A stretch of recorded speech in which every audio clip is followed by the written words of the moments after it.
এবং দ্বৈত নাগরিকত্বধারীদের মনোনয়ন বাতিল না করলে এর পরিণতি খুব ভয়ঙ্কর হবে।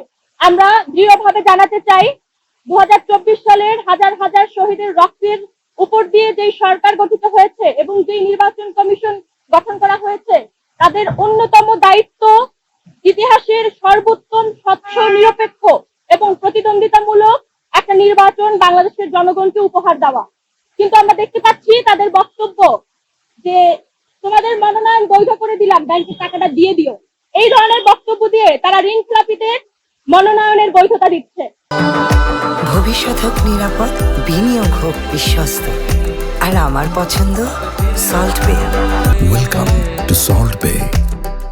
এবং যারা সুসময়ের পাখির মতো বাংলাদেশে এসে সুসময়ে রাজনীতি করে এবং সুযোগ বুঝে হাজার হাজার কোটি টাকা লুটপাট করে বিদেশি নাগরিকত্ব নিয়ে বাংলাদেশের দুঃসময় কিংবা ক্রান্তিকালীন সময়ে জনগণের পাশে না থেকে বিদেশের নাগরিকত্ব নিয়ে বিদেশে জীবনযাপন করে 24 পরবর্তী বাংলাদেশের নতুন রাজনৈতিক প্রেক্ষাপটে তারা এসে সেই দ্বৈত নাগরিকত্বধারীদেরকেও এই নির্বাচন কমিশন বৈধতা দিচ্ছে জনগণের প্রতিনিধিত্ব করার জন্য, যা বাংলাদেশের জনগণের সাথে, জনসাধারণের সাথে এবং আমাদের আহত এবং শহীদ ভাইদের সাথে সরাসরি প্রতারণার শামিল।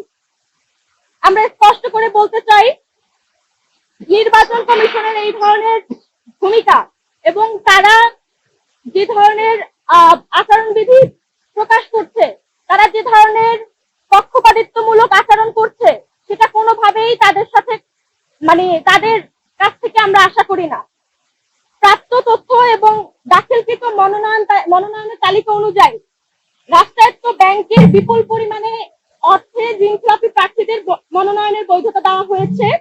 একাধিক ব্যাংকে খেলাপি থাকা সত্ত্বেও নির্বাচন কমিশন টেকনিক্যাল ক্লিয়ারেন্স দেখিয়ে নানা অজুহাতেও বৈধতা দিচ্ছে এবং আদালতে চলমান আর্থিক মামলার পরেও প্রার্থীদের তালিকায় নাম বহাল রাখছে। আমরা স্পষ্ট করে বলতে চাই, ঋণখেলাপি শুধুমাত্র একটি অপরাধ নয়, রাষ্ট্রীয় সম্পদ লুটের প্রতীক এবং সেই লুটেরাদের প্রতিনিধিত্ব করার বৈধতা দেওয়ার মাধ্যমে বাংলাদেশকে একটি লুটেদের হাতে আনুষ্ঠানিকভাবে তুলে দেওয়ার পায়তারা চলছে এবং রাষ্ট্রকে লুটের আবার নতুন করে লাইসেন্স প্রদান করা হচ্ছে। আমরা যার তীব্র নিন্দা এবং প্রতিবাদ জানাচ্ছি। বিদেশি পাসপোর্ট এবং দীর্ঘদিন বিদেশে বসবাসরত তথ্য থাকা সত্ত্বেও নির্বাচন কমিশন তদন্ত ছাড়াই তাদেরকে অনুমোদন প্রদান করেছে। দ্বৈত নাগরিকত্ব সংক্রান্ত আপত্তি নিষ্পত্তি না করেই প্রার্থীদের মনোনয়ন বৈধ ঘোষণা করা হয়েছে।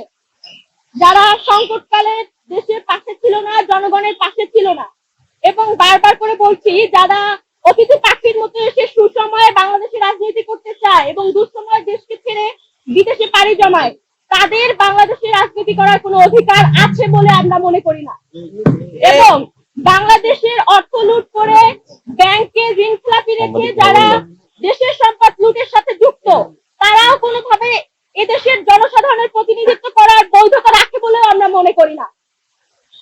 সেই জায়গা থেকে বলতে চাই, শহীদের রক্তের প্রতি দায়বদ্ধ থেকে এই নির্বাচন কমিশন যদি অতি সত্বর এই সকল দুর্নীতিবাজ এবং ঋণখেলাপিদের মনোনয়ন বাতিল না করে এবং দ্বৈত নাগরিকত্বধারীদের মনোনয়ন বাতিল না করে, সেই ক্ষেত্রে বৈষম্য বিরোধী ছাত্র আন্দোলন কঠিন থেকে কঠিনতর কর্মসূচি সারা বাংলাদেশ ব্যাপী ঘোষণা করবে এবং তাদের জন্য এটা এক প্রকার আমরা আলটিমেটাম দিতে চাই যে অতি দ্রুত তারা যাতে জনগণ এবং সাধারণ শিক্ষার্থী থেকে শুরু করে মানুষের পালস বুঝে, যদি তারা সেই মানুষের পালস এবং জনগণের মতামতকে প্রাধান্য না দিয়ে জনগণের পালসের বিরুদ্ধে গিয়ে তারা এই সিদ্ধান্তে অটল থাকে, তাহলে তাদের পরিণতি খুব করুণ হবে, যেটা হাসিনার ক্ষেত্রে হয়েছিল।